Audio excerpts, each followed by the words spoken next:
Hello, তোমাদেরকে একটা জিনিস দেখাই। দাঁড়াও, এই দুটো হাত, এই হাত দুটো বিয়ের আগে এই হাতগুলো অনেক সুন্দর ছিল। এই হাতটা যেরকম এখন আছে এর থেকে 3 গুণ সুন্দর ছিল। আর এই হাতটাও ছিল সুন্দর, হাতে নখও আছে আমার এখনো। তোমাদেরকে একটা জিনিস দেখাই, এই দুটো আঙুল দেখো, বুঝতে পারছো?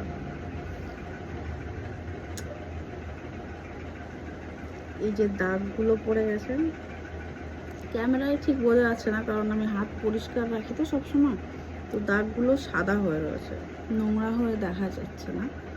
নোংরা থাকলে দেখা যেত না। এটা দেখো,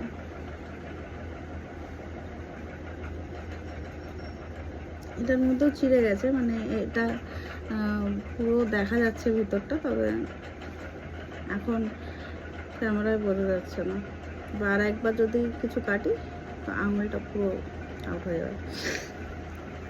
এই হাতে যে দাগগুলো দেখছো, একটা একটা পোড়ার দাগ, এই জায়গাটা পুরোটা, এই যে এখানে দাগ, এখানে দাগ, হ্যাঁ, এই যে দাগগুলো, এগুলো হচ্ছে সব আমার বিবাহিত জীবনের স্মৃতি আর কি। বিয়ের পর ট্যাটু করেছিলাম। ট্যাটুটা আমার মনে হয় না করানো উচিত ছিল, কারণ এই যে হাতে এত সুন্দর সুন্দর দাগ হয়ে গেছে, এটাই অনেক মানে অনেক বিশাল ব্যাপার। তো এটা দেখানোর মানে হচ্ছে এটাই যে আমার কাছে মেমোরি হয়ে থাকবে। আজকাল ফোনের মেমোরি কম, তো সেগুলো আপলোড করে রেখে দেবো।